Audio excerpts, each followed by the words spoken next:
பவதாரணி அவர்கள் இறந்து கொஞ்ச நாட்கள் ஆகியிருக்கக்கூடிய இந்த ஒரு நிலையில் அவங்களோட வீட்டுக்கு பெட்டி ஒன்று வந்திருக்கு அப்படிங்கிற தகவல் தான் சமீபத்தில் கிடைச்சிருந்துச்சு.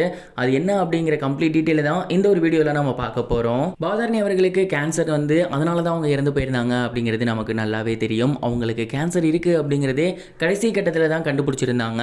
அவங்க கேன்சர் இருக்குது அப்படிங்கிறத கண்டுபிடிச்ச உடனேயே ஃபர்ஸ்ட் ஆஃப் ஆல் லீகலாக செய்ய வேண்டிய ஒரு சில விஷயங்கள் பண்ணணும் அப்படின்னு முடிவெடுத்துட்டாங்க. ஃபர்ஸ்ட் ஆஃப் ஆல் அவங்க பேரில் இருக்கக்கூடிய சொத்துக்கள் அந்த டாக்குமெண்ட்ஸ் எல்லாத்தையுமே அரேஞ்ச் பண்ணியிருக்காங்க. இது மட்டும் இல்லாமல் அவங்களுக்கு இருக்கக்கூடிய சொந்த வீடு அண்ட் அவங்க இது நாள் வரைக்கும் கான்சர்ட் போனது, அதன் மூலியமா ஏர்ன் பண்ணது, அவங்க பேங்க் பேலன்ஸ், இந்த மாதிரியான ஒரு சில லீகல் டாக்குமெண்ட் எல்லாத்தையுமே அவங்க கொண்டு வர சொல்லியிருக்காங்க.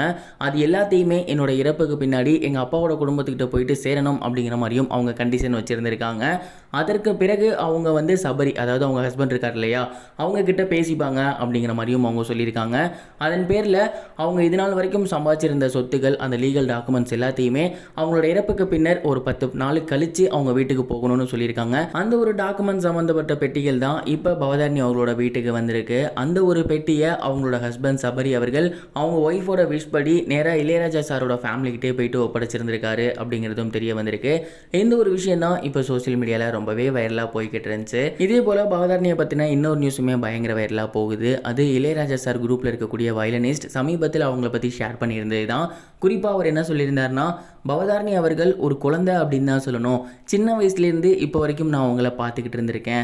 அவங்க குரல் மட்டும் குழந்தை மாதிரி கிடையாது, அவங்களோட குணமும் அப்படி தான். எப்படி அவங்க அம்மா அமைதியான ஒரு பர்சனோ அதே மாதிரி அவங்களும் அமைதியான பர்சன்.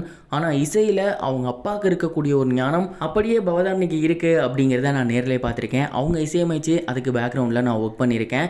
ரொம்ப ஒரு நல்ல பொண்ணு. அவங்களோட இறப்பு என்னால் ஏற்றுக்கவே முடியலை அப்படின்னு ரொம்பவே எமோஷ்னலாக பேசியிருந்தார். அந்த ஒரு வீடியோவும் சோசியல் மீடியாவில் ரொம்பவே வேலை போய்கிட்டு இருக்கு. இது வரைக்கும் கனெக்டிங் டிவிக்கு சப்ஸ்கிரைப் பண்ணனா மறக்காம சப்ஸ்கிரைப் பண்ணிக்கங்க. உடனடி அப்டேட்ஸ் பெறுவதற்கு நோட்டிஃபிகேஷன் பெல்லையும் கிளிக் பண்ணிக்கங்க.